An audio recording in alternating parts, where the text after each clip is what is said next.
From beyond the veil of the Force, infinite paths stretch before us. Choices made and unmade, destinies fulfilled and averted.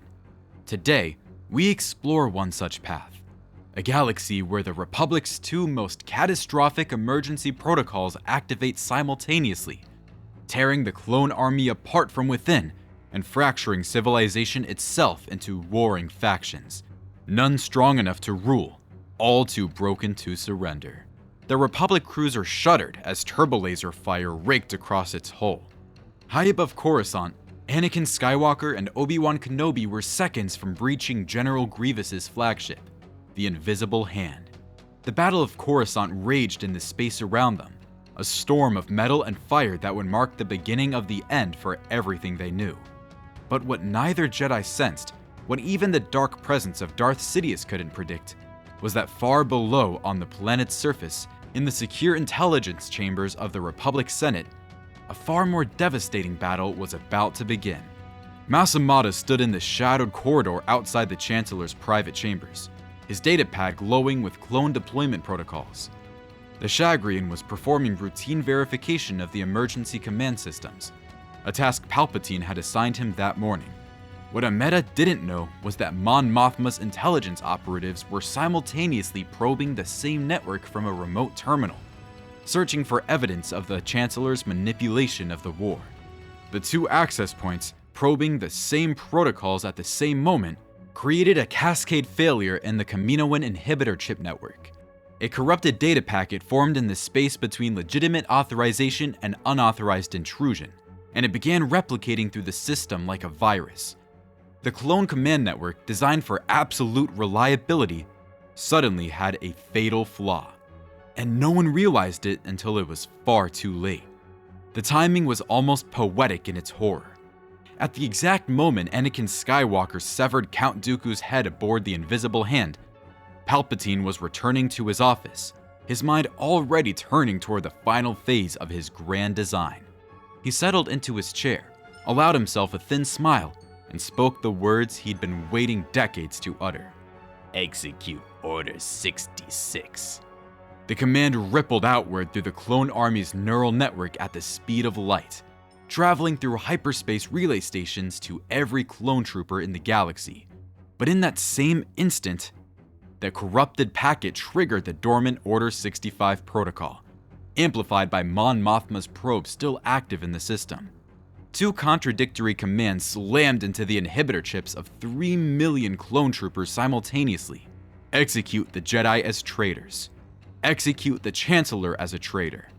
The human brain, when faced with impossible contradiction, often simply freezes.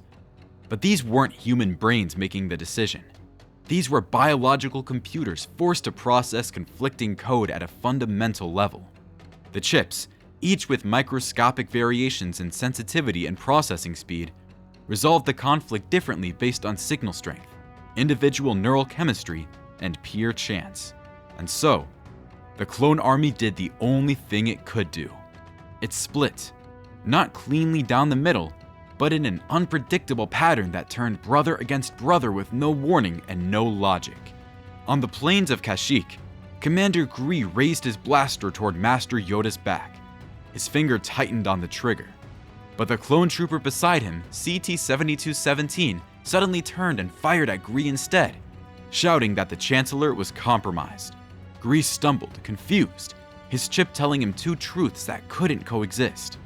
A firefight erupted not between clones and Jedi, but between clones and clones, their identical armor making it impossible to tell friend from foe. Yoda's eyes widened, not in fear, but in sudden, terrible understanding. This was not simple betrayal. This was the fracturing of something far more fundamental. High above Utapau, Commander Cody stood on the cliff edge, his blaster trained on Obi-Wan Kenobi's back as the Jedi General rode away on Boga.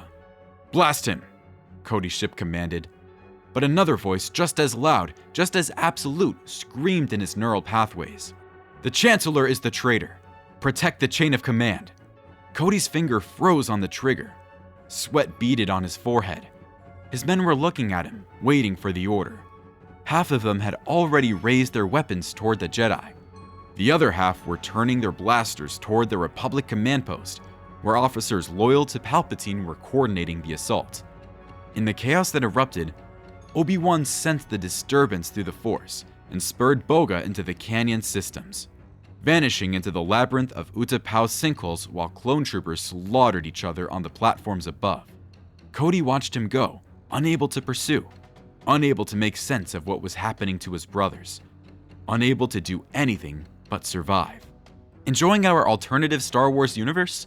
Consider liking and hitting the hype button to show us your support. Don't forget to subscribe for more mind-bending tales from the Star Wars universe. Back on Coruscant, Palpatine sensed the disturbance before he heard the blaster fire. His red-robed guards suddenly ignited their force pikes as clone shock troopers burst into the Senate chamber's outer corridor.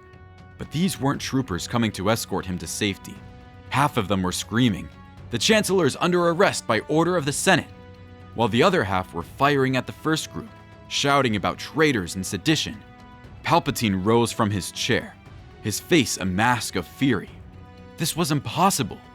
Order 66 was his failsafe, his perfect weapon, coded into the clones before they've even been decanted from their growth chambers. How could it be compromised? The answer came from his intelligence network within minutes. Order 65 had been activated simultaneously through a cascade failure in the network.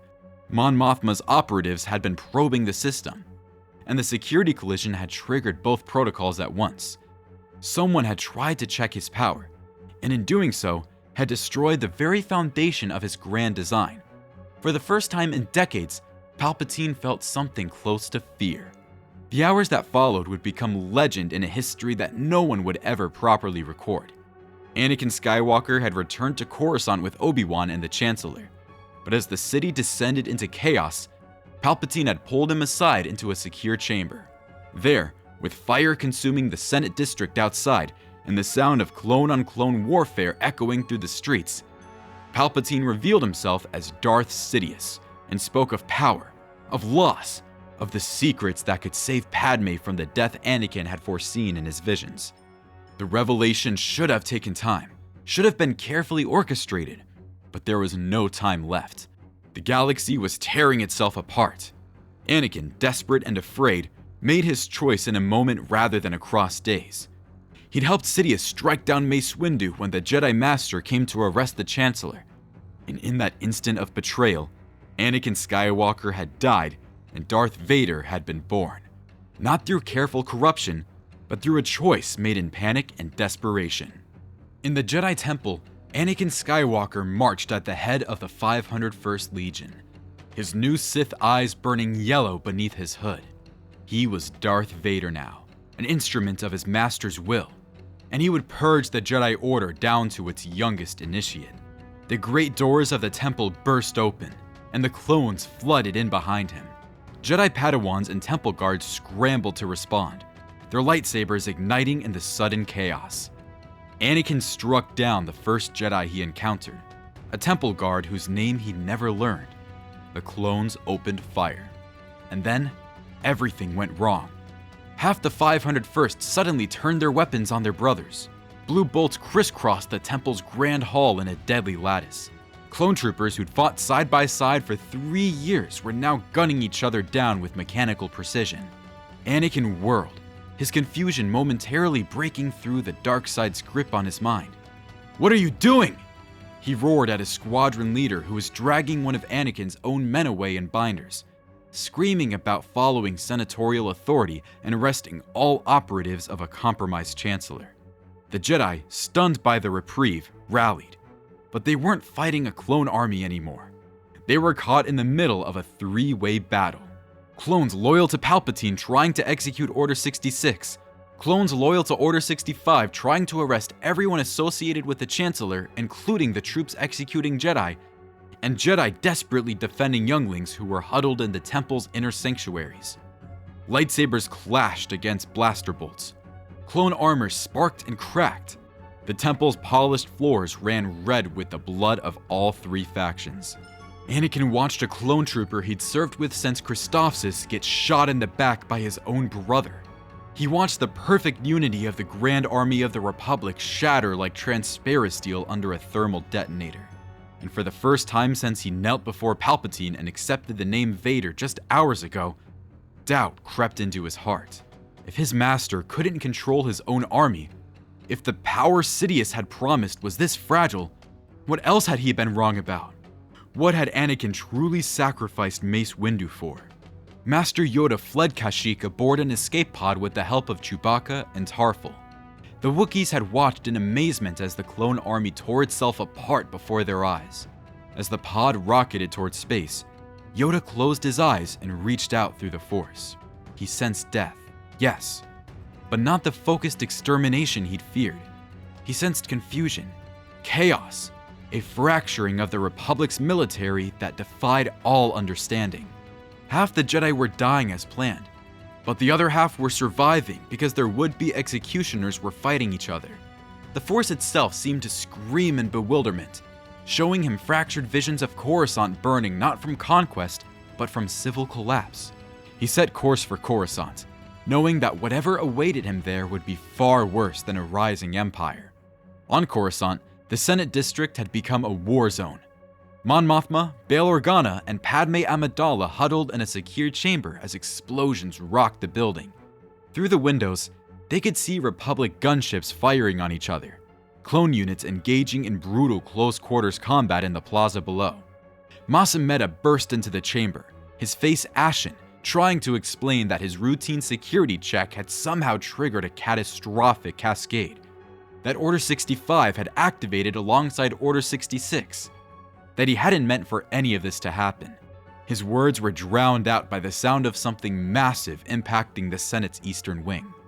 Mon Mothma looked at him with cold fury. Her intelligence operatives had been probing for evidence of Palpatine's crimes, yes, but she never authorized them to trigger anything. The intersection of her probe with his verification at the exact moment Palpatine activated Order 66 had created a perfect storm of catastrophic coincidence. The protocol she'd hoped might one day serve as a check on executive power had instead destroyed every command structure the Republic had spent 1,000 years building. Padme's hand instinctively moved to her stomach, where new life grew in secret. Twins, though she didn't know it yet. A boy and a girl who might grow up in a galaxy with no Republic, no Empire, no certainty at all about what came next. She thought of Anakin, wondered where he was, whether the man she loved still existed beneath whatever darkness had claimed him. She didn't know that at that very moment, her husband was standing in the ruins of the Jedi Temple, watching the perfect army of the Republic tear itself apart and questioning everything he'd sacrificed just hours before. Days blurred into chaos as the galaxy fractured into 3 distinct factions, none strong enough to claim victory, all too damaged to seek peace. Palpatine controlled the core worlds through a coalition of loyal clones and officers like Grand Moff Tarkin, but his dream of a galactic empire remained just that, a dream deferred. Without a unified clone army, without the political authority of the Senate, without the ability to appear as the Republic's savior, he was simply a warlord among many, his power real but limited, his grand design collapsing before it could fully form. The Senate Restorationist held the mid-rim, led by Bail Organa's cool diplomacy and Mon Mothma's steel will. They claimed to represent the true Republic, the democracy that had existed before Palpatine's emergency powers had corrupted everything. But they commanded no unified military, only scattered clone units whose inhibitor chips have locked onto Order 65 and wouldn't let go, making them simultaneously loyal and unstable, protectors who might turn executioners if they perceived any threat to sensational authority. And in the Outer Rim, something unexpected was taking shape. Anakin Skywalker, no longer fully committed to being Vader, no longer able to return to being a Jedi, had fled to Mustafar with a contingent of confused clone troopers and surviving separatist leaders. His proposal to them was simple. The Republic that had oppressed them was gone. The Sith Lord who had manipulated them from the shadows was cornered in the core, and together, they could forge something new from the ashes. Not the freedom the separationists had originally fought for, perhaps, but order of a different kind. one built on the ruins of both failed systems. When Padme found him there, having learned his location through fragmentary intelligence reports flowing through the Senate's surviving networks, he wasn't the monster she'd feared. He was broken, confused, a man who'd glimpsed absolute darkness and found only chaos beyond it. She stood on the landing platform of the Mustafar facility, the heat from the lava rivers making the air shimmer, and called out to the husband she thought she'd lost. Their conversation was brief. She begged him to come home, to leave this place of death and fire. He told her there was no home to return to, that the galaxy itself was fractured beyond repair, but that perhaps here, in the Outer Rim, they could build something that didn't repeat the mistakes of the Jedi or the Sith, the Republic, or whatever twisted empire Sidious had planned.